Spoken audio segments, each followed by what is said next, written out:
کو سن رہی ہیں, if you have a problem please speak up, ٹھیک ہے جی, ایشو نہ بنائیں لیکن اس کو پورا ضرور کریں. اگر آپ کو جو ہے وہ ہیڈ ایک ہے, آپ نے دیکھا ہوگا جو خواتین ہیں وہ دوپٹہ باندھ لیتی ہیں, یہ بڑا کامن ہے. جی ہاں جی, اور کام کرتی رہتی ہیں. دوپٹہ باندھنا مسئلے کا حل نہیں ہے. صحیح سر. اگر انڈر لائن, اچھا عورت پہ سب سے زیادہ جو چیز آتی ہے وہ ایک اور الامراض ہے کانسٹیپیشن کے بعد, وہ ہوتا ہے جی ان کا جو ہے وہ ذہنی دباؤ. اگر بچہ نہیں ہو پا رہا, سال لیٹ ہو گیا ہے, سٹریس, گھر کی پرفارمنس ٹھیک نہیں ہے, گھر صاف نہیں ہے, سٹریس, تو عورت بہت سٹریس میں رہتی ہے. تو عورت اگر کسی انڈیویجول کو ہمارے معاشرے میں سٹریس مینجمنٹ کی ضرورت ہے تو وہ عورت کو ہے, وہ ماں کو ہے, وہ بیٹی کو ہے کہ اس نے آگے چل کے ماں بننا ہے. ایک بات تو آپ نے جو ہیڈ ایکس کو اگنور نہیں کرنا. بالکل ٹھیک سر. یہ لوگ چولہے پہ کام کرتی ہیں, گھی ہوتی ہے, دھواں ہوتا ہے, سارا سانس میں جاتا ہے. سانس کا کوئی مسئلہ ہو اس کو آپ نے اگنور نہیں کرنا. بالکل you must get that investigated. بالکل ٹھیک ہے سر. پخانے کا مسئلہ ہے, it is not a routine thing کہ جی میں کانسٹیپیٹڈ ہوں, میں دوائی لے لوں گی ٹھیک ہو جاؤں گی. You must get that investigated and you should not have constipation. ٹھیک ہے سر. چوتھی بات میں جو میں نے کی وہ ہے پیشاب کا مسئلہ. ہمارے ہاں جب کسی مطلب جو مریض آتی ہے فیمیل, ہم اس سے پوچھتے ہیں, وہ سارے مسئلے بتاتی ہے, وہ پیشاب کا لیک ہونا نہیں بتاتی. چونکہ پیوبرٹی سے لے کے وہ سینیٹری پیڈز پہننے کی اتنی یوز ٹو ہوتی ہے کہ جب اسے یہ تکلیف سٹارٹ ہوتی ہے کہ وہ کھانستی ہے یا ہنستی ہے یا بات کرتی ہے تو پیشاب اس کا جو لیک ہوتا ہے, اور کہیں محفل میں بیٹھی امبیرسمنٹ ہوتی ہے لیکن وہ پیڈ سے کور کر لیتی ہے. She never complains. ہم ایک پروجیکٹ بھی کر رہے ہیں اور اس میں یہ دیکھ رہے ہیں کہ ہم عورتوں کو انکریج کریں ٹھیک سر کہ اگر پیشاب لیک ہوتا ہے تو بتائیں, کیونکہ یہ بیماری ہے, اس کا علاج ہے, آپ 100% ٹھیک ہو سکتی ہیں. تو یہ چند باتیں تھیں عورتوں کے حوالے سے, اور سب سے اہم اس میں یہی ہے کہ ان کو بتانا چاہیے, ان کو بولنا چاہیے, تھوڑا آگے پیچھے ہو کے جب بھی ٹائم ملے ان کے ہسبینڈس کو ابو آل یہ دیکھنا چاہیے کہ میرے بچے کی تربیت اس عورت کے ہاتھ میں ہے. if she is not all right, my child is not going to be all right. so اس چیز کو بہت ضرور دیکھنا چاہیے. اچھا ڈاکٹر صاحب, ایک ایسا سبجیکٹ, ایک ایسا سوال, ایک ایسا موضوع ہے جس پہ میں بات اس لیے کرنا چاہوں گا کہ اس میں جو انفارمیشن ہے وہ کریکٹ نہیں ہے, ٹھیک نہیں ہے, اور وہ ایریا ہے جنسی مسائل کا. ہم گائیڈڈ ہیں دیواروں پہ جو لکھا ہوا ہے, ہم گائیڈڈ ہیں ان رسالوں کو پڑھ کے جو کسی زمانے میں ہم لوگ پڑھا کرتے تھے, اور اس میں کانٹینٹ اور کہہ لیجئے جو انفارمیشن تھی وہ بالکل غلط تھی. اب یہ سوشل میڈیا کا دور آ گیا, اس میں آپ کو ایک طوفان بدتمیزی نظر آتا ہے. ایسے نیم حکیم ہیں, ایسے ایکسپرٹس کلیم کر رہے ہوتے ہیں کہ جو جنسی مسائل ہیں سارے وہ ہم حل کر سکتے ہیں. کس طرح کی دوائیں کھلا دیتے ہیں, کس طرح کے مسائل پیدا ہو جاتے ہیں. کتنی دنیا ایسی ہے, ینگ لوگ, آپ جس ہاسپٹل میں وہاں دیکھتے ہوں گے کہ ینگ لوگ جو ہیں وہ گردوں کے مسائل کے ساتھ, ان کے گردے فیل ہو چکے ہوتے ہیں, کچھ ایسی میڈیسنز لے لی ہوتی ہیں انہوں نے. آپ اس ٹاپک پہ 2 سوالوں کے ساتھ میں چاہوں گا آگے بڑھیں. ایک تو سر یہ اصل پرابلمز کیا ہیں, دوسری بات یہ کہ ان مسائل کو سامنے رکھتے ہوئے کس کے پاس جانا چاہیے, اور ساتھ ہی ساتھ یہ بھی بتائیے اوائڈ کیا کرنا چاہیے. یہ جو مسائل گردے فیل ہونے کی ریشو اتنی بڑھ گئی ہے, اس کے پیچھے آپ کو لگتا ہے کہ اس طرح کی دوائیوں اور اس طرح کے جو گائیڈ کرنے والے ہیں, غلط گائیڈ کرنے والے, ان کا رول بھی ہے؟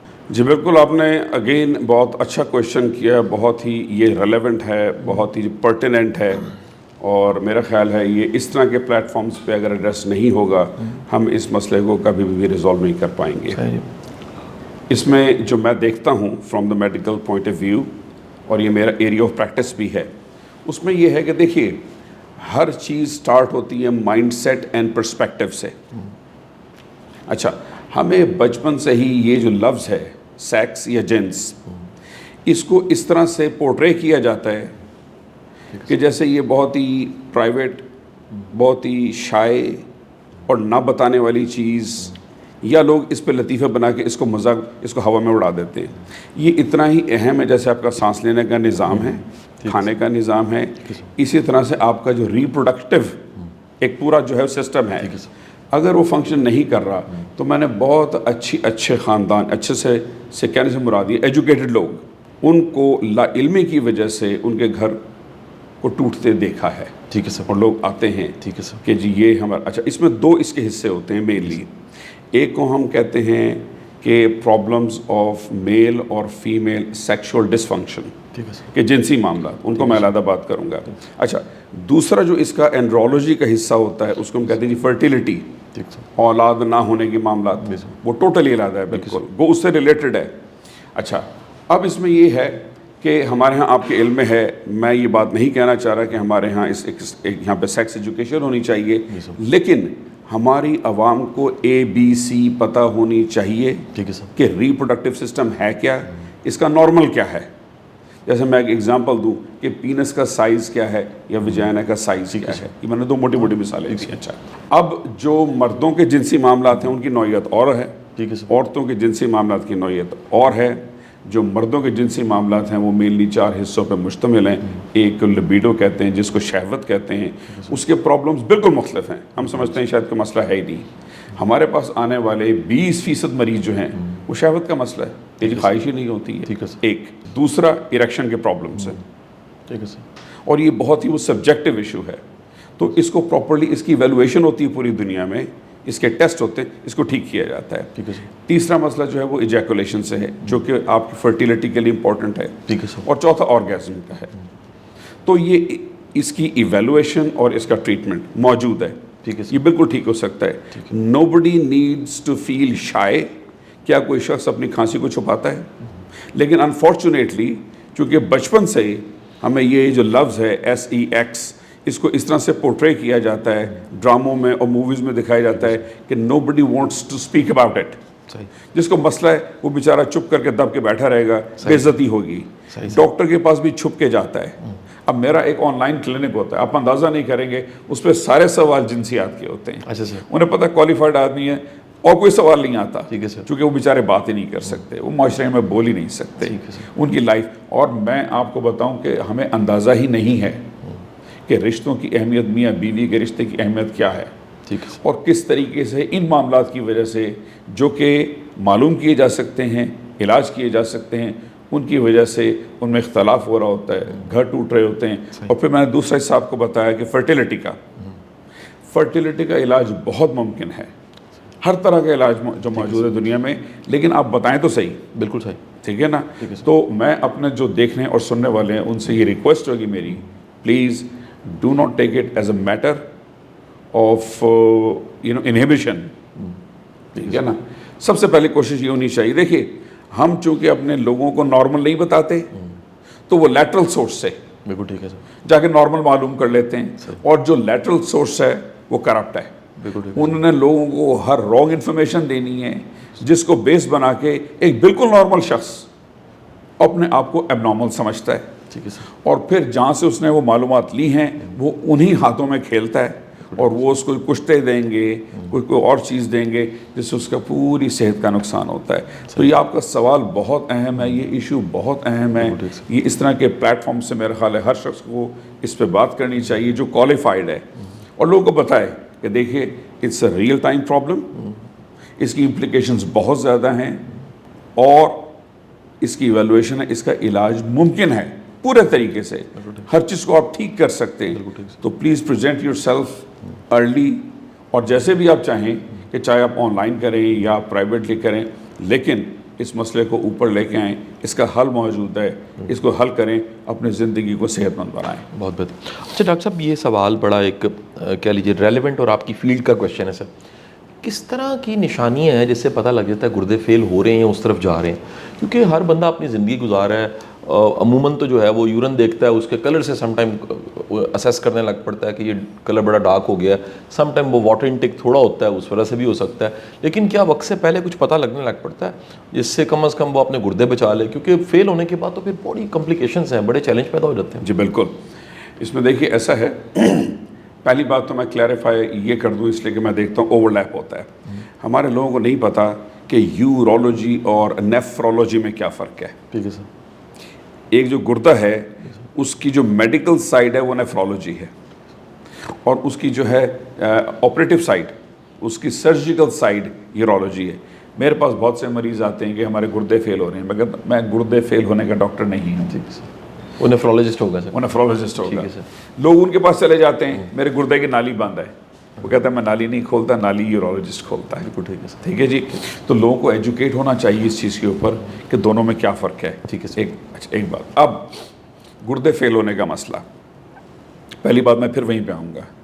اگر آپ کی جینیٹک ڈیزیز ہے، جیسے کہ بہت ساری گردے کی بیماریاں ہیں جو کہ جینیٹک یا کنجینیٹل جو کہ پیدائش سے ہیں.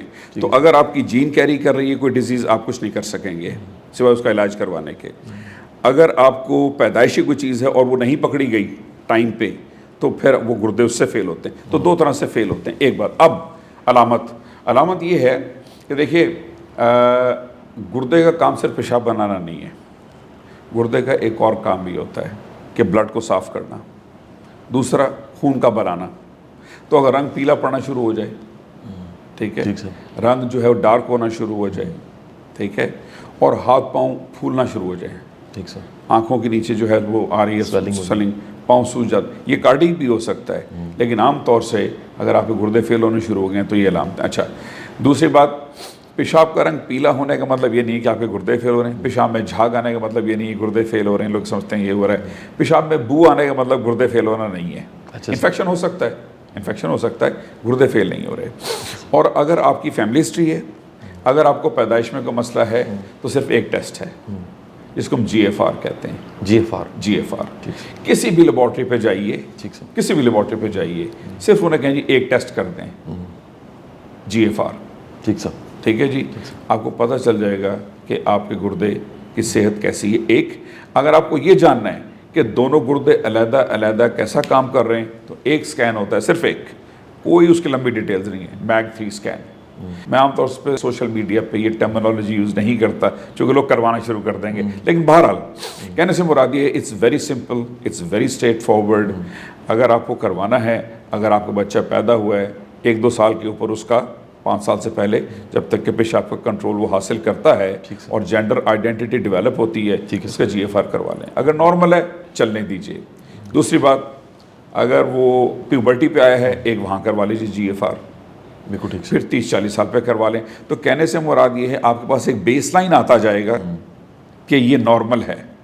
اور اس میں تھوڑی سی بھی کوئی تبدیلی آتی ہے جو کریٹینن اور جی ایف آر میں, ٹھیک ہے نا, یا پیشاب میں کچھ مسئلے, پروٹین آ رہی ہے, پروٹین پیشاب کا مطلب جو نارمل حصہ نہیں ہے, پروٹین آ رہی ہے, یا جو ہے وہ شوگر آ رہی ہے, اس کو چیک کروا لیں. آپ کو اندازہ ہو جائے گا کہ گردوں میں کچھ تو ایسا ہے جو ٹھیک نہیں ہے. دوسری بات, ہمارے ہاں جس طرح کا سٹریس ہے, وہ سٹریس اٹ سیلف گردوں کو ڈیمیج کرتا ہے.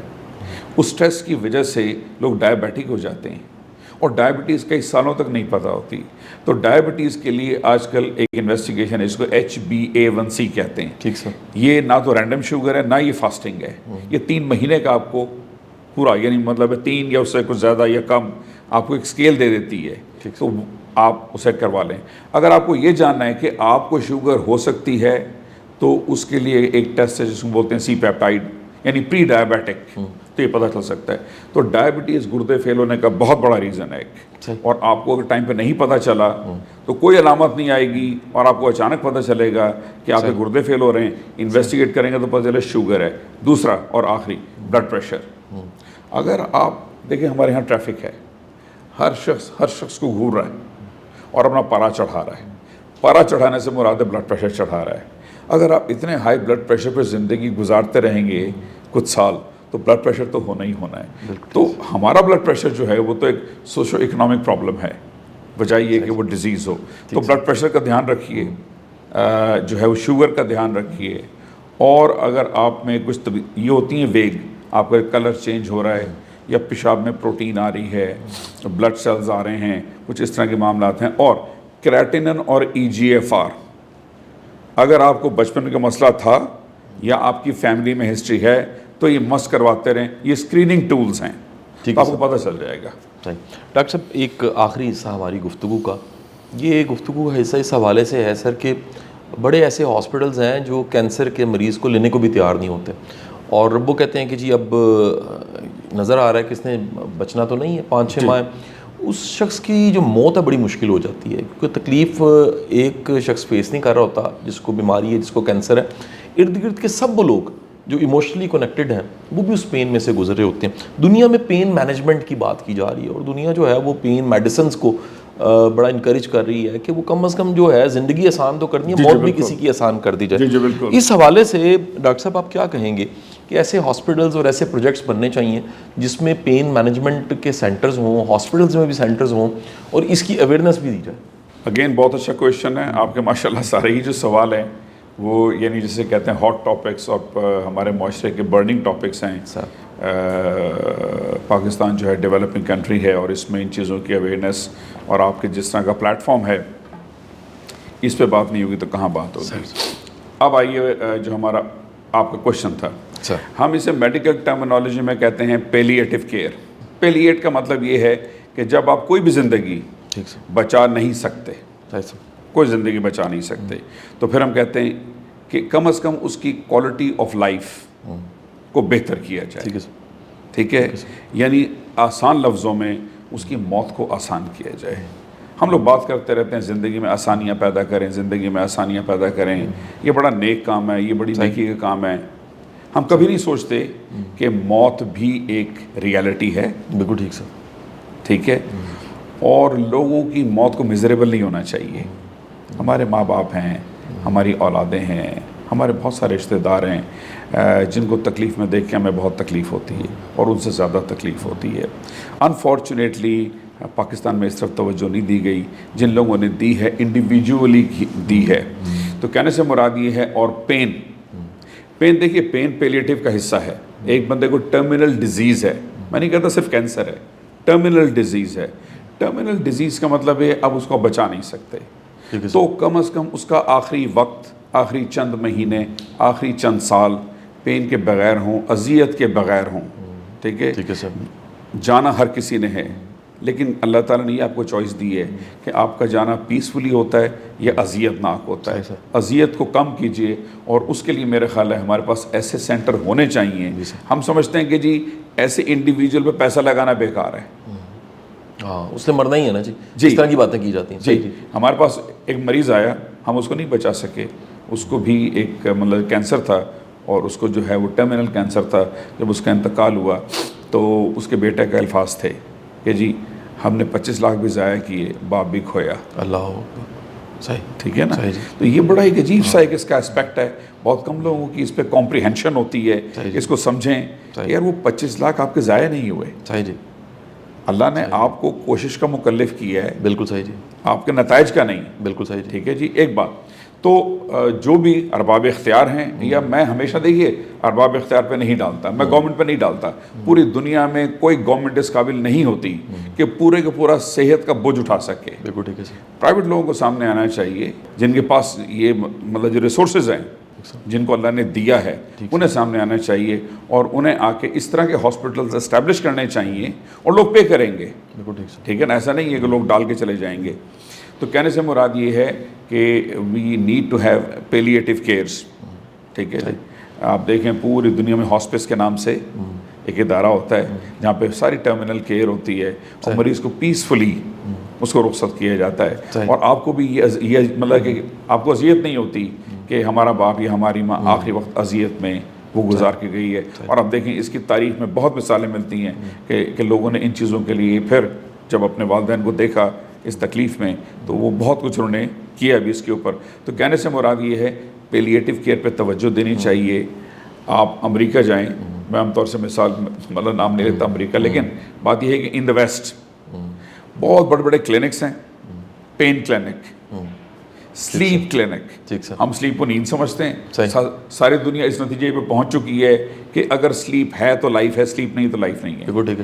بھوک آدمی کئی دن زندہ رہ سکتا ہے, سوئے بغیر آپ ایک دن نہیں جی سکتے. تو بات یہ ہے pain is very essential anti. بہت کم لوگ کام کر رہے ہیں اس پہ, ہمیں اور لوگ چاہیے. ہمارے ایکسپرٹس ہیں, ہمارے پاکستانی بھائی ہیں, ان کو سوچنا چاہیے کہ ان کی ضرورت ہے. پاکستان میں پیلیٹیو میڈیسن اگر کوئی سٹارٹ کرے گا تو ہمارے بہت سارے پاکستانی پیلیٹیو میڈیسن میں کام کر رہے ہیں, وہ یقیناً واپس آ کے ان اداروں کو چلائیں گے. بہت سارے لوگ آئے بھی ہیں. تو میرا خیال ہے it is a very important time and point کہ ہمیں ان چیزوں کی طرف بھی توجہ دینی چاہیے. بہت شکریہ ڈاکٹر صاحب, آپ کی بہت بہت مہربانی.